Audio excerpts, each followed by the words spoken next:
তো এইখানেতে এসে এই এত বছর ধরে মানে নিজেকে দাঁড়িয়ে পাল্লাই এদিক ওদিক মারতে মারতে মারতে মারতে একসময় বুঝতে পারলাম যে হ্যাঁ আমি বড় হয়ে গেছি। এবার সংসারের দায়িত্ব বা মা বাবা এদের সমস্ত যে দায়িত্ব আস্তে আস্তে এসে পড়ে, সেটা আমাকে এটা প্রত্যেকেই একসময় বুঝবে বয়সের সাথে সাথে।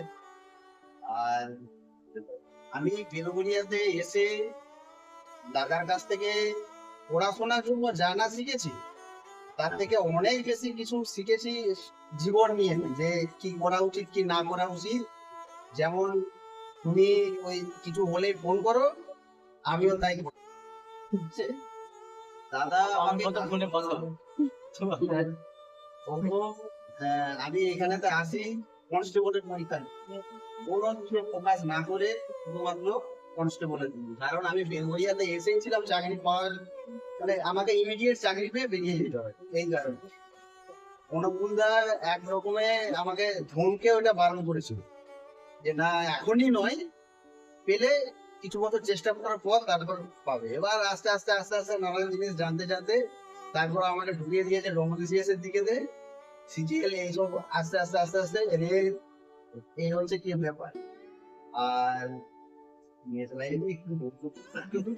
মেয়ের লাইফে থেকে তো জানে বিয়ের লাইফেতে একটা জিনিস যেটা হয় সেটা হচ্ছে বড় সংসার চালানোর আগে একটা মোটামুটি ছোট মডেল টাইপের শিক্ষা।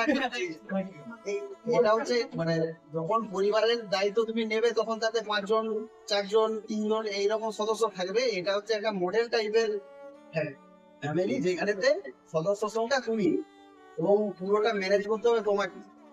ওই যেটা দাদা বললো যে প্রথম 15 দিন বড় লোক সত্যি মধ্যে, তারপরে যে এই সে ওই করে 100-200 ধার টার করে এরকম করেই যায়, ঠিক আছে। আর সেই জন্য